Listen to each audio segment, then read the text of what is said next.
Hello, I'm Rob. And I'm Curt. Welcome to Being Human.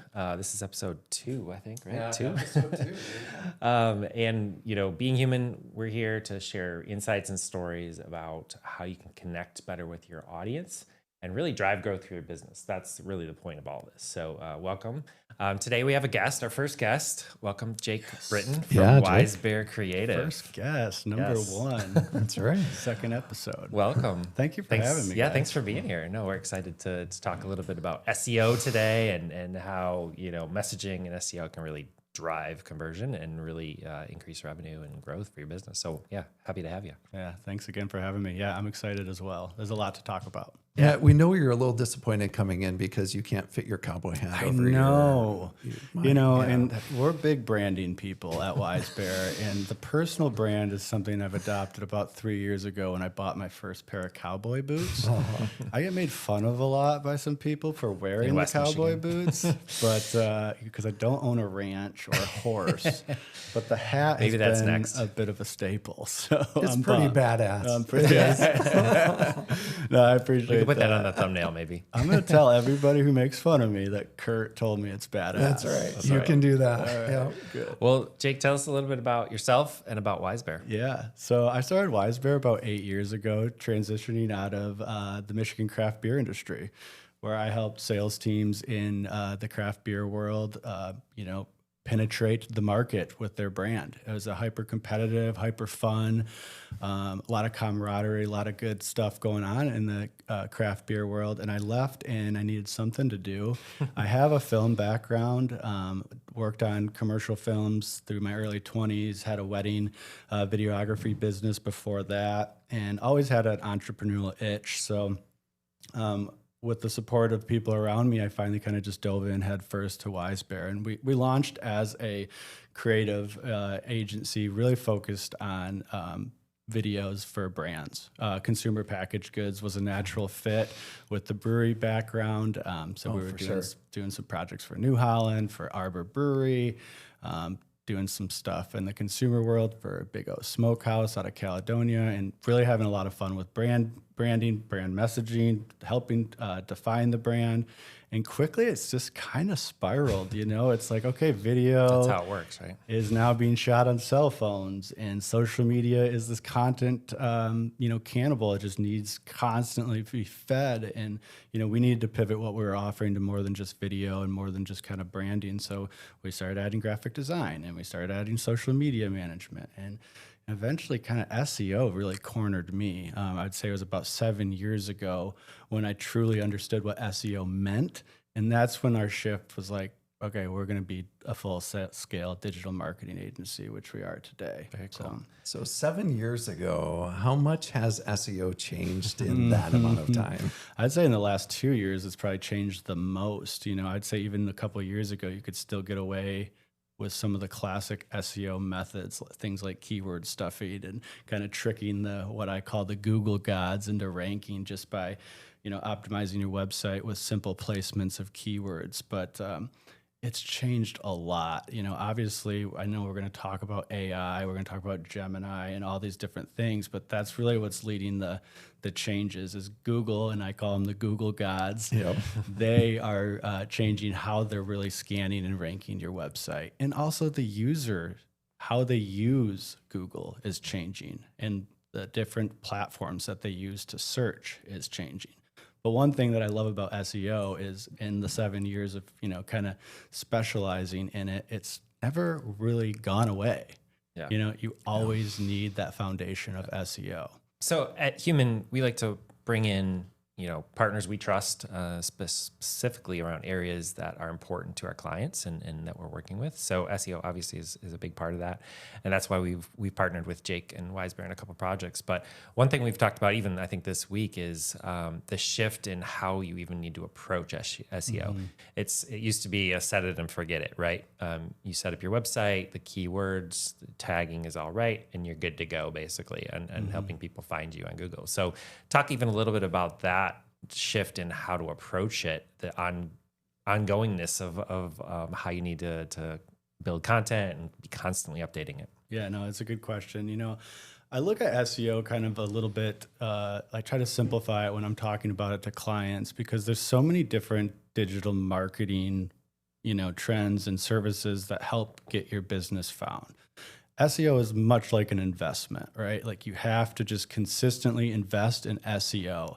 And the reason that we preach that so heavily is because we want you to own your space on Google or on the search engine or on ChatGPT. And in order to do so, you need to really follow the trends of how these Google gods and things are ranking. And what's changed, I think, most over the time is, like you said, gone are the days of just keywords on the headers and whatever. You need to be able to answer these longer questions that people are using to find it. People aren't just hopping on Google to find a service. They're using it as a tool to answer a question. And because of that, your content has gotten longer. Blogs are even more important, which I think they always were a part of SEO. I always say blogs are a beautiful investment because they're never going to go away. You can't drive by a blog like you can a billboard. It's always going to stay there, and it's always going to help move the needle if you do it strategically and if you're answering the questions that people use. But I think the biggest thing that's really changed is just how users are using Google, right? Yeah. And Google has reacted to that by implementing their own version of AI, by implementing ways that they now follow your website and the website structure to give you a ranking. And it's all changed, because of AI, because of the robots, going on and surfing the web to give you the ranking. You need to be able to answer the question of what people are using. So the amount of content has changed. The way people are using Google has changed. And the way that Google is ranking you has changed significantly, especially in the last couple of years. Yeah, absolutely. Let's talk about AI and the impact it has had. Obviously, you talked about that over the last couple of years, but what is the importance of considering AI when we talked to search? We talked yesterday about like people are using ChatGPT to search now, right? Instead of Google even. And what's AIO? AI optimization. Why is it? It's so funny with all these acronyms, SEO, AIO, SGE, because that's just like, I feel like that's what we talk about it, but what is AIO? Artificial intelligence optimization. I can't even say it because I've always say AIO, right? So it's like AIO is how we as a content writer write with, yes, humans in mind, but with robots reading it.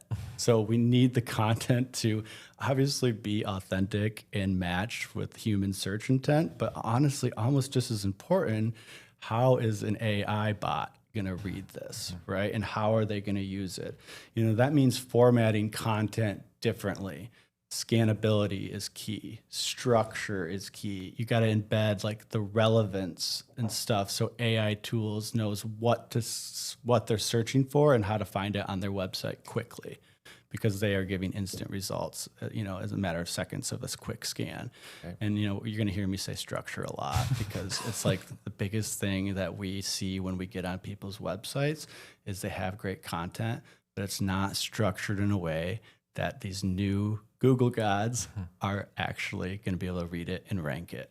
So talk a little bit about how the shift has happened, I think even just recently, in people actually creating content using AI tools and the impact now of those bots scanning AI generated content and the shift that even happened recently with that. Yeah, there has been some new updates just in the last couple of months where, listen, Google doesn't care where you get your content. It can be AI generated. I am a big proponent of ChatGPT. I use it probably 50 times a day. I even have ChatGPT, drafting emails that all I have to do is sit in bed at night and, review them, make sure that it sounds like me, add a couple personal touches and hit send. So I just like to preference that AI is a tool, but it will never replace a human touch, and it will never replace a human vibe, right? But you think about when somebody asks ChatGPT, what is the best landscaper in Ada, Michigan that specializes in limestone patios, right? They're getting very specific about it, and so the way that your website is structured and the way that it's put together is how AI is going to use that and actually recommend you as the best limestone landscaper in Ada, Michigan. So, if you just don't go deep enough, if you're content isn't quality, it won't rank. It can tell. Right. Yeah. And AI can tell quickly. I can't even remember the name, but it's like the big slash that you see on the headers of a lot of like LinkedIn is a big thing. Our lead SEO strategist was just talking to me about it yesterday. If you look at people's LinkedIn posts, you can just tell right away now where it's AI generated. Things will be like, if you do this, but then you do this. Yeah. You know, like these very common things that you can kind of pick out. The slashes and headers are a big tell that it's ChatGPT generated, and Google is catching on to that. So one of their most recent updates is, you know, kind of penalizing you for just all of that fluff. You know, it's another one of my little favorite words is fluff, because you are packing your websites with a ton of content, but it has to be valuable. It can't just be a bunch of fluff. And AI is catching on to it. Yeah, you know, it's smarter than we are. Really, you need to be writing for both humans and AI at this point. Well, and that's the tricky part. And that's where I think is, if you're not writing for humans first, but AI just almost just as importantly or second, I mean, you're going to be invisible, and not in a couple of years, you know, I would say within 18 months, because again, you think about when you Google something, even on Google, when you search something up on Google, the very first thing you say, it used to be the sponsored ads, then it would be like the Google Maps, then it would be like the top URL rankings. Now it's Gemini that's spitting you reference links. Those reference links are the first clicks of people moving forward, and that's not going to go away. Yep. In fact, they're ranking more and more items. They're scanning more parts of the internet. They just rolled out that they're going to be, ranking Instagram, and that's just something that just rolled out as Instagram. But my gut tells me, and history has showed us that that's probably going to be all of social media. So the quality of your content needs to be more authoritative, and needs to showcase Google that you are the expert. It needs to be longer, frankly, which adds a pretty good element when it comes to like web development too, which, you know, but there's ways around it. One of it is, you know, drop downs. One of it is nice structured FAQs. Because again, FAQs, it used to be like, does this company do this service? And then you would answer it, right? But now it's, you need to answer somebody's question that they might search for. What are they searching? How do I fix my leaky pipe in the kitchen? And then give them the answer. Give them the guy. The full answer. Give them the full answer. And you know what? I call it a little bit of a bait and switch, because obviously you don't want them to do it themselves. The idea to get to the plumber's website is so they hire them, so they click call now. But give them enough information that they could do it themselves, but that they don't want to anymore. They read how to do it, and it's like, nope, we're good. And then right underneath there, you convert them back to the contact page or the call now, and boom, you get your conversion. So again, structure. And wouldn't it be true that, like, if somebody is looking for a plumber, they're looking for somebody else to do it for them versus going to YouTube and trying to get the how-to DIY version? Mm-hmm. Well, I think, plumbing's an interesting example. And if you actually do some demographic statistics on plumbers, you'll see that most of the people on a plumbing website is female. It's the mom, it's the wife after the husband probably didn't get the job done, right? So what's interesting is guys, I think in general, or just people in general, they are at least attempting, like, how do I fix this simple leak? And again, we're just using plumber as an example because I think it's just a relevant, like something common people search. Now, a wife is going to go on and just say plumber near me on Google, right? A husband's going to go on and say, how do I fix this leaky pipe? So you need to hit both angles, right? Because you do want to drive traffic, for both, demographics for both types of people. People that are looking to DIY searching, and people that are just using it to get that business. Yeah. And at the end of the day, what we're really talking about here is authority, right? So AI is looking for authority. And as humans, we're looking for authority because we want to trust that who we're going with actually has credibility. Mm-hmm. So I see those two things working hand in hand, where giving out that kind of information isn't so much of a detriment as it is a qualifier.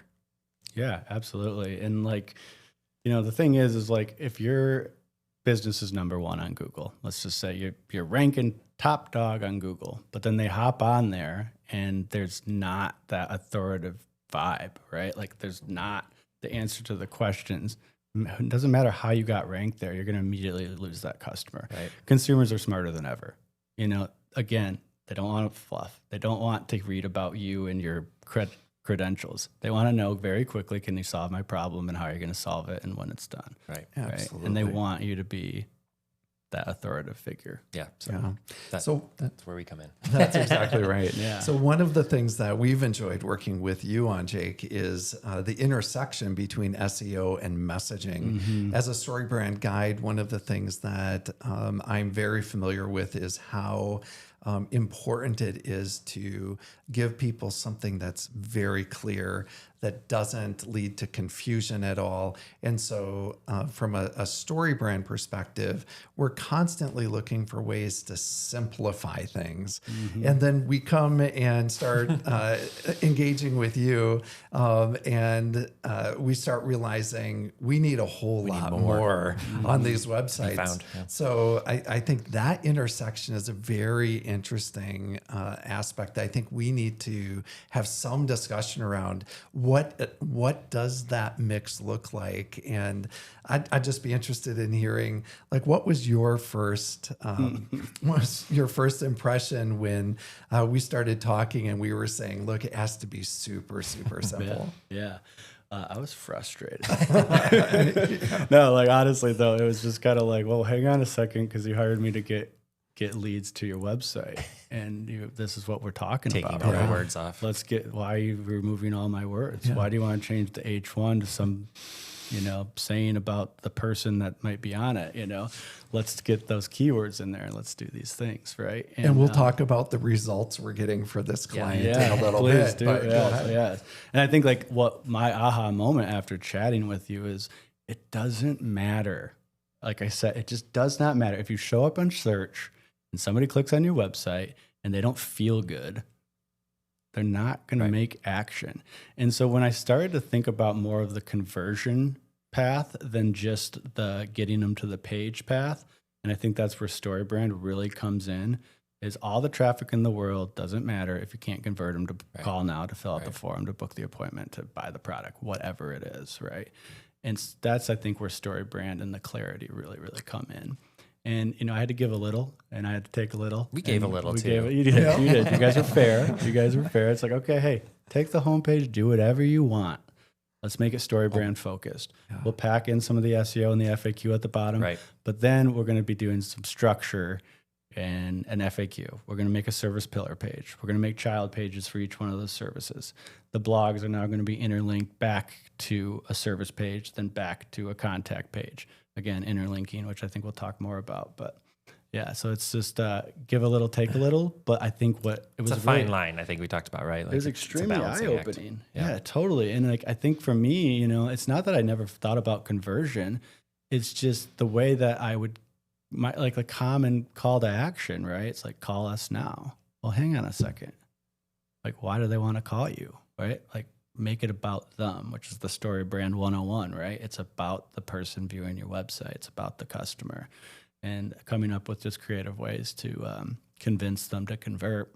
Yeah. Convince them to hit that CTA was really eye-opening for me. And it's something that since meeting you guys, I've applied to not just the client site that we're talking about in this particular example, but the plumber, the landscaper, and everyone. It applies to everybody. Yeah. It applies to any industry. Yeah. And like we talked about with this client specifically, they were getting good amount of leads with their previous, SEO provider, but they were frustrated because they weren't converting. They were like, well, this is our lifeblood of our business. So how do we get better leads? Yeah, quality of leads to the right page. I think we were talking about they were landing on blog pages, which is good, but there isn't that story you're telling, on those pages. So how do we get them to the homepage and then tell the right story so that we can then get conversion. And within what we're 30 days in, you know, talk a little bit about even just the results we're seeing so far. Yeah, I mean, it's pretty incredible, honestly. And, you know, SEO is interesting because I always tell clients when they're coming on, like, hey, listen, it takes time. Have some patience. This particular example is honestly, it's very like, holy cow, you know, this is what's happening, right? So they were getting, I think, somewhere between 2,700 and 3,000 unique, you know, organic clicks every single month. But their conversions are like, you know, 10, 5. Right, 5 to 10 calls, yeah. Not a lot of calls. So what we did is we started interlinking the top traffic pages. So there's been a blog. I talk about how blogs are like billboards that never go away, right? There's been a blog up since I think we saw it was like 2022. It's been up forever. I mean, this is getting by far still the most traffic because it answers a very common question in this particular field. All right, how do we get all those users to actually do something about it? Well, interlinking. And it's not like rocket science. Like we're adding a call to action, maybe in the middle of the blog, right? Maybe at the end of it. We're adding a little, I don't know, a little pop-up about a call us now. We're going to put a sticky header with their phone button. So when they scroll, there's still that little phone icon in the top right corner. So those are just like simple tricks that I think a lot of people miss the boat on. Is it's great that you're a reference. It's great that your blog is doing really well, but does it really matter if you get 2,700 views, if only 11 of them are clicking? Right. And I believe in the first month, the homepage traffic was 54%. It was quickly the number 2 most traffic page for this particular client, and then conversions were double. Yeah. And maybe even it was 3 times, 2.5 times. 30 days. In 30 days. Yeah. Using StoryBrand and these techniques. Yeah. Yeah. And you know, at the core of it, there's people who are looking for this information because they have a problem. They want the answers, but more than that, they want the solution. And so we're not serving our clients well if we're not giving them a path to action. And by making it super clear for them, this is what you need to do next, we're actually helping people solve the problems that they have. Yeah, and you just can't. I think the takeaway that I've had from all this is you cannot sacrifice clarity for clicks. Right. Like clicks don't matter if you don't have clarity, Yeah. you know? And I think like that is like probably one of the biggest takeaways is we just have to make sure that you're speaking to them, the customer. There's a process, right? Clicks, clarity, conversion. It's super simple. Yes, that's it. That's it, guys. I think the other piece of it is that we heard from this client is that they weren't just getting more leads, they were getting better leads, like what she said. She said less crappy. Less crappy, yeah. That's a good way to I was going to say, she didn't say better. She said less crappy. But hey, you know, I think that's part of it too, is when you tell the right story, you're talking about the specific problem you guys are solving and how you're solving it. You're going to get the leads you want. Right. And it's going to save you time from having to filter them. And they're kind of self-filtering too. And so it's not just increasing it, but it's getting the right leads that convert to you. So yeah, I think that's a huge piece of it. And I think at the end of the day, what everybody's looking for. Right. And if you can like actually even go a step further, you know, we have tools that you can actually track, like heat maps. Where did this person come in on Google? Right. And then where did they go? And, you know, they maybe came to an FAQ page, right? But then they're exploring, they're sticking around for 3 minutes on a website. Now, 3 minutes isn't that long time. I can talk for 3 minutes right now and ramble on a bunch of nothing. But 3 minutes on a website for a consumer these days is a very long time. Most people bounce in 30 seconds. Yes. Yeah. And again, that's where clarity is so important and valuable, insightful, authoritative content that people actually want to read and scroll through. I think that's, you mentioned that kind of tracking where they're going. I think that's part of the StoryBrand approach too for wireframing, is like you want to direct them to the story, the path you want them to take.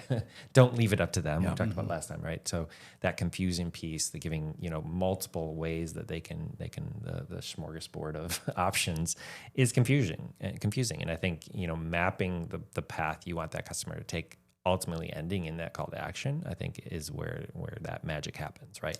And like they're not just randomly, you know, clicking links and going wherever they want. You want to be able to guide them. And there's like a simple tactical, like kind of like question that you can ask yourself. It's just like, do people on my website know what I'm going to do in 5 seconds or less? Yeah. When they get on the website, do they know what I do for them in 5 seconds? If they don't, they're gone. they're gone. That's I right. mean, like, why would they stick around? Yeah. And I think that could be said on any, blog or any service page or doesn't matter where they come. They just need to understand what you guys are going to do to help them. Yeah, they need to feel like emotionally connected to that as well. Yeah. So the way that you put that message together needs to resonate deeply with them. They need to be assured instantly that you get the problem that they have and are there to help them solve it. Yeah, I want to take a minute. So just a reminder, like, we're human. This is our podcast, Being Human. You can find us at gowithhuman.com. But Jake, where can people find you online? WiseBearCreative.com. We have a nice presence on LinkedIn where we do a lot of SEO tips and tricks. I also have my own podcast called Wise Wednesday. About 10 episodes that we're launching. We're gonna be guys, we've right? decided that you made the cut. Okay, good. We'll get you on. So we'll get you on. They won't stop bothering me hold that about to it. Yeah. No, but yeah, looking forward to talking a lot more. And if you want to check us out, definitely read our blogs. We do practice what we preach, which a lot of marketing agencies don't do. Right. Get on your current marketing agency's website and see if they're doing blogs. See what their conversions Ours are. is coming. Sorry. But our blogs are very much SEO focused because, again, we believe that SEO is the foundation of all this marketing stuff. It's never going away, and it is what drives traffic to your website and drives revenue, most importantly. Absolutely. Talk a little bit about some very practical ways that people can improve their SEO if they're not quite ready to reach out and work with one of us. But just give some simple things that people can do either to evaluate their current situation on their site or their SEO, or actually take steps to improve it. What are some ways they can do that? Yeah, I mean, honestly, the things that came to mind when I read that question is just like, what are the biggest conversion killers? Yeah. What is really not helping your website? First of all, it's technical. There's speed, especially on mobile. There's just the back end of your website and the cleanness that it runs, because Google does rank based on a speed. I got on a website the other day that took 30 seconds to load on mobile. I stuck around because it was a client's website and I needed to look into why I was doing this, right? One that we were taking over. So look at the technical part of your SEO. Or just open your website on your phone and just run it. See how long it takes run to it open. and just be aware of that. People's attention span is 3, 4, 5 seconds. They're going to bounce, right? So just a kind of a quick technical kind of analysis of your website is good. There's free tools to do that. But again, what do you do in 5 seconds or less? What is the primary call to action? And make sure the call to action isn't about like, learn more about me. Make sure it's like giving them a solution to their problem. Call us for your free quote. Those types of things. Tell us your story. Yeah. And then the other thing that I see probably most common is just I call it the wall of text syndrome. So you hop on a website. There's a little section on your website that we call the hero section. And you'll hear people say like above the fold. You think about a website, the first thing you see the header. It's like a menu. Maybe there's a little button over here. It's usually the site logo over here. And then below it is usually a large image or a couple images or a slideshow. And it's trying to kind of capture your emotion or your the user's emotions, as they land on this page in that hero section. If you don't have one, get one. B, if it's messy, fix it. And that's where you can really do some work on like your H1s. And if you have a target area, make sure that's part of your H2. So no, you're not landscaper expert. You're landscaping expert in serving Greater Grand Rapids, Michigan, right? And so those are some quick tips. And then the last thing I will say, and I talked about it quite a bit, is interlinking and structure. So structure is hard to explain without like technically auditing your website and really looking at the interlinking. But to give you the best example of interlinking is if you have a home page and on that page, not just the menu, but on that page, it doesn't link to your service page. It doesn't link to your contact page. You need to. And it's not just to help the user. It's help the Google gods track your website all the way to the end and all the way back to actually rank it. And it all needs to be interlinked in some way or another. And the other really good example of interlinking is the blogs that we've already talked about. But put a call to action in the middle of your blogs. Yeah. Make sure people are not just reading it and leaving, but reading it and getting it to the next step. It's like having a house and you've got certain rooms that don't have doors that go from the living area into that room. You have to go outside and then take an exterior door into a room. It doesn't make sense. Nobody's wanting to live there, right? Exactly. So it's really important to do that. You know, the other thing that I really like telling people is give yourself this little 10-minute audit yourself. Just really sit down and like look at your website and put yourself in somebody else's shoes. Websites are a tool for you, but you need to make sure that it's a tool for them first. Yeah. And a lot of business owners, myself included, guilty until I recently updated some of my websites, they want to talk about themselves. They want to showcase all this stuff. It's easier to write content that way. Plus, everyone has like some sort of ego where they want to like show that they're the best, and you might be the best, right? And I think that's great. But just do a quick little internal check, little homepage audit. And the other thing is go under an incognito window in Google Chrome or a library computer or device that's not yours, and just search your service. See where you really rank. Yeah. You'd be surprised where you're always on page 10. I think I get that question a lot. Like, how can you help us improve our ranking, right? Like that's like probably the number one thing I've heard when we're building websites or helping customers is like, how do we improve that ranking? And I think we've talked in a number of ways. I think we can do that today, but I think that's a big one is just testing it, seeing where you are and what is it actually showing the results are, right? Yeah, absolutely. And test it on other forums. Test it on ChatGPT. You know, see what's going on there. Be very specific and see what's coming up. Ask a really long question that you think maybe a potential customer would ask. And do you even pop up? Are you way down? You know, do some of your own plugging around and playing and see what's going on. Because you can find your stuff if your website is properly structured and has the right things put together. We talked about this at the beginning a little bit, but talk a little bit about that. Constantly updating the content. You talked about blogs, but what's the impact that has now in this new world of SEO and how that impacts, you know, that constant ranking with Google? Yeah, no, that's a good question. And it's like, it's really different for every single person, right? There are some industries that, you know, once you get a good H1 on the service page, you're probably not going to change it, right? You know, it covers the area, what they do very quickly. It covers, you know, where they're located very quickly, and that's good to go. So the written copy below it is where you can update your FAQs, do some keyword research and see like, okay, yeah, maybe you offer using the landscaping company and you're ranking really, really well for patios in Grand Rapids, Michigan. But you're going to add snow plowing as your, you know, a service in the winter, which is a common one for landscapers.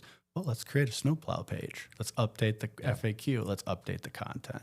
I think that's a good example of like how you just need to like audit what your website's really doing for your customer, but for Google, and just make sure it's covering your basis of what you want to be found for. Awesome. Absolutely. So when you think about where AI is going, I would love to hear like how you see some of this being impacted with search engine optimization. Like, yeah, tell us a little bit of what you can see from your perspective. Yeah, I believe I read that like about 30% of like, you know, users like just out there using AI, ChatGPT and things like that. But like 30% of all users are now using ChatGPT over Google to find stuff, to look for the best restaurant in Grand Rapids or what have you. So that number is going to continue to grow. And that's why you see search engines like Google developing Gemini and doing different things like that. So the other thing is that AI is just, it's smart. It's smarter than we believe. It's smarter than we realized. Excuse me. It's okay. You know, it just is, and it's smarter than we realize. And you need to provide a lot more copy. So it's just you're going to see longer form content. You're going to see more FAQs. You're going to see people using it in just a more regular way, not just to answer a question, but also just to find your business. So, you know, and I think the reality at the end of the day is it's just not going away. Yeah. So pivot or become invisible. I mean, it's just where we're at. Yeah. Any questions for us? Yeah, no, I mean, I think this is really great and I appreciate the conversation. I always love talking about your guys' brand messaging and like how you guys really approach, we've been using the landscaper as an example. So I'd be curious, like take a landscaper in Grand Rapids, what is like just a quick, approach to kind of develop their StoryBrand script? How do you even do that? Are there questions that you would immediately ask? Maybe that they could ask themselves. Yeah. Help define that. I love that question. There's a lot of proud business owners out there, and they should be. They're doing amazing work. The customers that they've been working with are saying, you're above our expectations, and so there's a lot of pride of business ownership. If we take a landscaper, what ends up happening though is that that pride of ownership can often end up being the focus of a website where it has to do with the business. And there's certainly a place on a website to be able to tout your authority, but it's not the first thing that we're encouraging a landscaper to look at.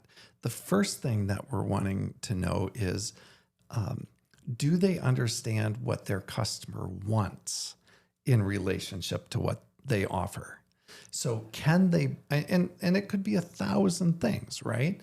Somebody might want, all of their hedges looking perfect. Others might want a Japanese style garden. Others might want their grass cut so that they can play golf on it, right? So when you start by asking though, what is the most compelling thing that your customers want? Like if you had to just talk about one thing, what would grab their attention enough where they would give you more time? The whole idea around StoryBrand is not we tell everything. The whole idea is we put enough thought into figuring out how we engage customers where they're at so that they trust us enough to learn more.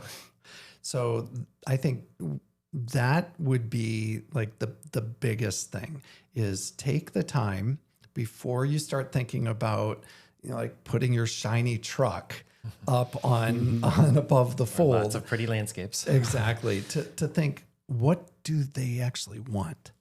And then what problem do they have related to that I can empathize with and speak authoritatively about? And that relates to what you offer, right? That's the other part. Right? That's You right. can solve all kinds of problems, but if you're not delivering it, then that's a problem. I would add to that, I think a lot of in the service industry or home builders or anybody else that have probably a complicated process, like they want to map out the whole process for people on their website. Here's our 5-8 step process of what you're actually going to experience. And I get why, right? They want to help people understand that it's not easy. We got to go through these steps, right? But a lot of times that can be overwhelming for people just coming in for the first time. Like, oh man, that seems like a lot of work, right? Like, or complicated or expensive in a lot of times. And so I think trying to simplify it down and frame it in a way of like, here's the 3 simple things you as a customer, potential customer, need to think about and need to worry about, right? We're going to handle all the stuff behind the scenes, or we'll unpack the details when we sit down with you. But if you can narrow it down to those 3 simple steps for people on your website, that goes a long way in giving that relief to people. Like, oh, these guys got it. That's all I have to do. Awesome. And get the results I want. I think I see that a lot of like, mapping out their 5 steps and giving all the details. And it's overwhelming for people in some ways to have that front and center right off the bat. Cause it's like, I just can't think about that right now. I just want my lawn to look better. Right. Like, I don't want to worry about all the details and they get, turned off by that sometimes. Yeah, I like how you just brought up the 3-step thing, because I think that it is so common you want to explain to the customer how your process is maybe different, or it's more, custom. We're experts, We're right? experts, right? But they don't need to know the software you're going to render the landscape with, right? They just need to know that they're in good hands, and 3 steps is a good way to earn trust a lot quicker. So, yeah, we all know it's going to take a whole lot more than 3, but you can embed a lot of those processes into one of those steps. I mean, if you want a lawn that your grandkids love running on barefoot, then it's just as simple as give us a call so that we can come out and do like, we can set your custom plan so that your grandkids can run across it barefoot. That's all they care about. That's right. Yeah. Well, and I thought too, what Curt was talking about, how like, because there is so many different services and there's probably so many different things that you want to rank for, on an SEO perspective. It's like, let's audit some keywords. What are people actually searching for? Not like necessarily even what you want to rank for.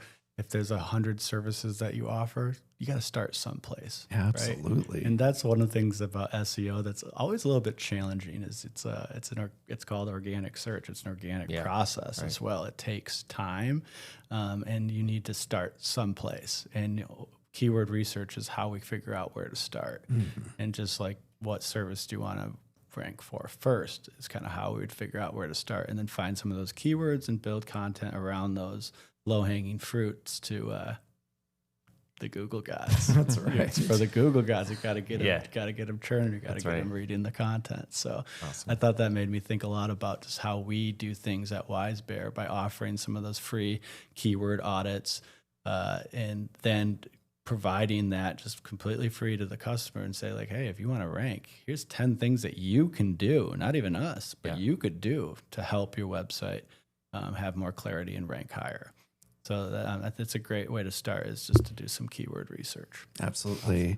And I'll also promote that the two of us, our businesses are working together to offer a package to our potential customers that really combines what we're doing with StoryBrand with what you're doing at WiseBear in terms of allowing people to get found easily on search engines. Yeah. And convert them. And convert them. Convert them. That's awesome. Yeah. No, I'm really excited about the package and the collaboration. I mean, you guys have been so great for the clients that we work together, but also, as you know, it's really made me self-reflect on my own business and how I'm using the StoryBrand stuff. We just completed a StoryBrand script for WiseBear. That's right. As well as another company that I've been working on. So really, really appreciate this relationship. And I think that they complement each other so well, because I mentioned the conversion killers, right? And clarity is like the biggest one. Call to actions are some of the biggest ones. And you guys really help develop those. Where if I can focus on just getting the traffic and then we apply the StoryBrand to your pages. It's a winning formula. We already have a nice case study where it's a winning formula and it's working. It's awesome. And I'll just say, you are so much fun to work with. No, thank you. And it goes beyond the hat and the boots. I was going to say, even without the cowboy hat, you still like me. Oh, man. Well, thanks again, Jake, for being here and being willing to come and talk to us today and share a little bit about WiseBear and how our listeners can really start to impact their SEO and put some practical tips in place and then think about it differently. That's right. And kind of consider how they can approach it, going forward. Yeah. So if you're a business owner or marketing professional and you're feeling a little overwhelmed by SEO or making sure that your messaging is right, you're not alone. There's so many marketers, business owners out there who really struggle with this. There is help here. Feel free to reach out. We'd love to have a conversation with you. We do it because we love people. We love helping good people serve other people well. And it's our pleasure to be human. Yes, I love it. I just had a quick thought pop in my head. I have my team meeting yesterday and we're all talking on Zoom and like the team is like 8 people now. I'm like, oh, when did this happen? This is awesome. But we're chatting about our why. What is WiseBear here to do? Or what are we here to help people with? And it's just something that came out of my mouth that kind of stuck. Is like, we're helping people build their business, potentially fulfill their dream. Yes. And to me, like the stakes have never been higher. Right. Like if you want to build a business and you want to do it right, you're going to need some help. You can't do everything yourself. And all we're here to do is offer advice and services that can help do it. So. Absolutely. I love that. Thanks so much for joining us. Thank you, guys. Thank Appreciate you. it. Follow this show. Share this with anybody on your team or anybody in this space that you think might benefit from either our work or Jake's work at WiseBear. And check us out at gowithhuman.com and Jake at wisebearcreative.com. Yes, So, sir. thank you. Thank you, guys.